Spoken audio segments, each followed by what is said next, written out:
नमस्कार भाई लोग, कैसे हैं आप लोग। तो आज के इस वीडियो में एक बार फिर से मैं आपका बहुत ही ज़्यादा स्वागत करता हूं आपके ही अपने चैनल टेक्निकल ट्रेडर में। और बताइए कैसा रहा आज का आपका ट्रेडिंग सेशन। देखिए आज के मार्केट की यदि बात करें तो मार्केट के बारे में मैंने आप लोगों को पहले भी बताया था कि मार्केट गिर सकती है, आज गिर सकती है और आने वाले दिनों में भी मार्केट के गिरने की ही प्रोबेबिलिटी है। लेकिन जितनी एक्सपेक्टेशन थी उतनी नहीं गिरी, उसके बावजूद जितनी गिरी हमने उसमें अच्छा प्रॉफिट निकाल लिया। कम्युनिटी टैब में पोस्ट किया हुआ है, आप देख सकते हैं। ऑप्शंस में हमने अच्छा प्रॉफिट आज भी कमाया है। ठीक है, देखिए यदि हम बात करें यस बैंक की तो देखिए यस बैंक में फिर से एक बड़ी खबर निकल कर आ रही है। यहाँ पर देखिए टारगेट्स देने वालों की कमी नहीं है। ठीक है, एक बार यहाँ पर फिर से इलारा सिक्योरिटीज़ की तरफ से टारगेट दिया गया है और वो टारगेट है 6 रुपये। जी हाँ दोस्तों, 6 रुपये का टारगेट दिया गया है, जो कि 52 वीक लो के आसपास है। 5 रुपये 55 पैसे का लो था और उसी के आसपास यहाँ पर टारगेट दिया गया है। ठीक है, तो देखिए इस वीडियो में हम उस सारी खबर को देखेंगे, समझेंगे, आपको प्रूफ भी दिखाएंगे कि ऐसी नहीं कि मैं अपने मन से उठाकर आपको बता दे रहा हूँ। आपको प्रूफ भी दिखाऊंगा कहाँ पर यह आर्टिकल आई है और उनकी क्या लॉजिक है, क्या रीजनिंग है, सारा कुछ समझेंगे और फिर समझेंगे कि क्या सही में 6 रुपये जा सकती है यस बैंक।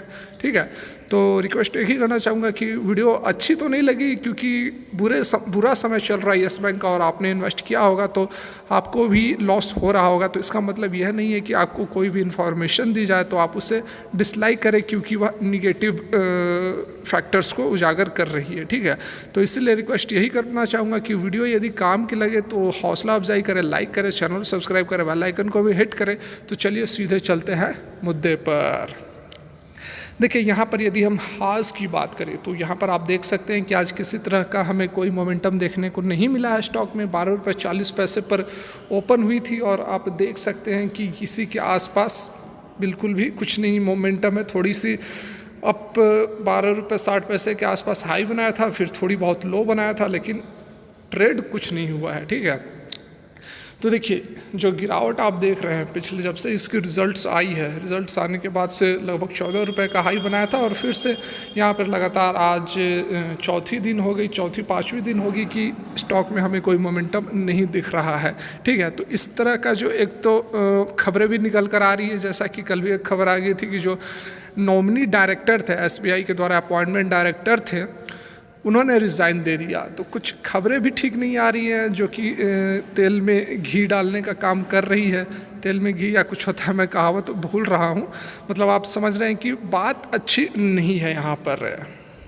तो यहाँ पर आप देख सकते हैं जिनकी हम बात कर रहे हैं एनालिस्ट की, यहाँ पर आप देखिए महारुख अदाजानिया ऑफ इलेरा सिक्योरिटीज़, उन्होंने जो टारगेट दिया है 6 रुपये का और उसके पीछे जो कारण बताया है वह है low collection efficiency, high overdue loan और real slippage continues to be a drag for the lender. यहाँ पर देखिए जो फैक्टर्स है, लो कलेक्शन एफिशिएंसी, कलेक्शन मतलब वही यहाँ पर डिपॉजिट से बात की गई है, और हाई ओवरड्यू लोन्स मतलब कि जो लोन्स हैं, लोन्स लगभग यहाँ पर बैंक बहुत सारे लोन्स बांटती है, तो उसमें से बहुत सारे जो लोन्स हैं अभी तक रिपेमेंट उनका नहीं हुआ है। यहाँ पर डाटाज भी डिस्क्लोज़ किए गए थे, लगभग कुछ 30 दिन कुछ 40 दिन इस तरह कर करके, मतलब कि 30 दिन से अधिक अमाउंट के इतने लोन्स हैं, लगभग 33,000 करोड़ के आसपास 30 दिन से अधिक हो गए हैं जिनका कि रिपेमेंट नहीं हुआ है। कुछ 60 डेज से अधिक हो गए हैं जिनका कि रिपेमेंट नहीं हुआ है।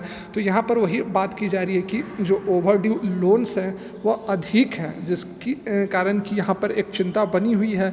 और उसके बाद जो स्लिपेज रेशियो, यहाँ पर स्लिपेज रेशियो की बात की गई है, तो स्लिपेज के बारे में मैंने आप लोगों को पहले बताया ही था कि जो NPAs होती हैं, जो 90 दिनों से अधिक लोन हो जाती है या फिर अमाउंट या फिर उस पर इंटरेस्ट जिसका कि पेमेंट नहीं आता है, तो NPA में कन्वर्ट हो जाती है। और यहाँ पर स्लिपेज रेशियो का भी मतलब वही है कि जो ऐसे रिस्क है, मतलब कि स्लिपेज रेशियो बढ़ सकती है, इसका भी खतरा बना हुआ है। मतलब कि यदि 90 दिन से अधिक हो जाते हैं पैसे दिए हुए, लोन दिए हुए, और उनका पेमेंट नहीं आता है, ना अमाउंट ना ही इंटरेस्ट, तो इसकी भी प्रोबेबिलिटी है, जैसा अभी मैंने आप लोगों को बताया कि 30 दिन हो गए हैं, 60 दिन हो गए, इसी तरह 90 दिन से भी यदि क्रॉस हो गया तो स्लिपेज रेशियो फिर बढ़ जाएगी। तो वही यहाँ पर बताया गया है, स्लिपेज रेशियो का भी यहाँ पर जो है खतरा बना हुआ है। देखिए यहाँ पर जो दूसरी बात उन्होंने बताई है कि जो स्लिपेज रेशियो है वह लो है, वह 0.24% बना हुआ है, लेकिन उसके साथ में यह भी कह रहे हैं कि जो स्लिपेज रेशियो है वह 0.24 है, क्योंकि यहाँ पर जो सुप्रीम कोर्ट के द्वारा जो डिसीजन दिया गया था जिसके कारण कि 90 दिन से अधिक जो लोन मोरेटोरियम के अंतर्गत आ रहे थे उसे एनपीए करार नहीं दिया जाएगा। तो यदि ऐसा डिसीजन नहीं आता तो यहाँ पर 6%, यहाँ पर आप देख सकते हैं कि 6% तक हो जाती इसकी slippage ratio. The slippage ratio would have been higher at 6%। तो यहाँ पर देखिए इस फैक्टर को वो गिनाना कोई लॉजिक नहीं बैठती है, क्योंकि यहाँ पर देखिए सुप्रीम कोर्ट ने ऐसा ऑर्डर दिया है कि आप इसे एनपीए में कंसीडर नहीं करेंगे। ठीक है, यहाँ पर कोई भागा नहीं है पैसा लेकर, कोई बैंकरप्ट नहीं हुआ है, कोई दिवालिया नहीं हुआ है। यहाँ पर आम आदमी है या फिर कोई इंडस्ट्रियलिस्ट है जो कि पेंडेमिक के कारण अपना जो कारोबार है उसे नहीं कर पा रहा है, तो जिसके कारण कि वह पैसा नहीं दे पा रहा है, तो इसे आप एनपीए में काउंट नहीं कर सकते हैं। इसकी दलील देना कि सुप्रीम कोर्ट ने ऐसा डिसीजन दिया तो जिसके कारण कि आपका एनपीए और स्लिपेज रेशियो बच गया, नहीं तो आपका स्लिपेज रेशियो 6-7 हो जाता। तो इसके पीछे कोई लॉजिक नहीं है। और यहाँ पर आप देख सकते हैं जो टारगेट की बात की गई थी, जानिया has a price target of 6 on the script. तो यहाँ पर देख सकते हैं 6 रुपये की टारगेट दी गई है। इकोनॉमिक टाइम्स पर यह आर्टिकल आई है, आप भी देख सकते हैं, मैं आपको वैसे दिखा ही रहा हूँ।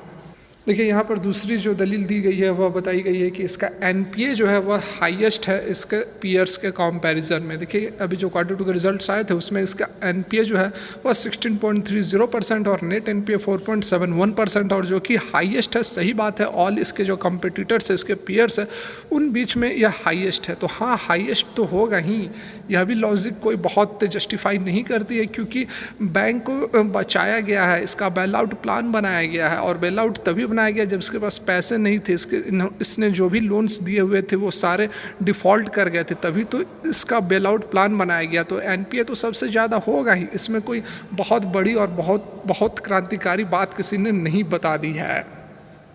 और वहीं यदि आईसीआईसीआई सिक्योरिटीज़ की हम माने तो उनका कहना है कि अभी आप इसके यस बैंक को जज नहीं कर सकते, इसे जज करना ट्रिकी होगा, क्योंकि अभी यह कंसोलिडेटेड टर्न अराउंड फेज से गुजर रहा है। और उसके साथ में उन्होंने बताया कि कुछ पॉजिटिव एस्पेक्ट्स जरूर निकल कर आ रहे हैं यस बैंक के लिए, और टारगेट उनका यही है कि एट प्रेजेंट जिस मार्केट वैल्यू पर यह ट्रेड कर रही है इसको मेंटेन करनी चाहिए, आईसीआईसीआई सिक्योरिटीज़ का कहना है।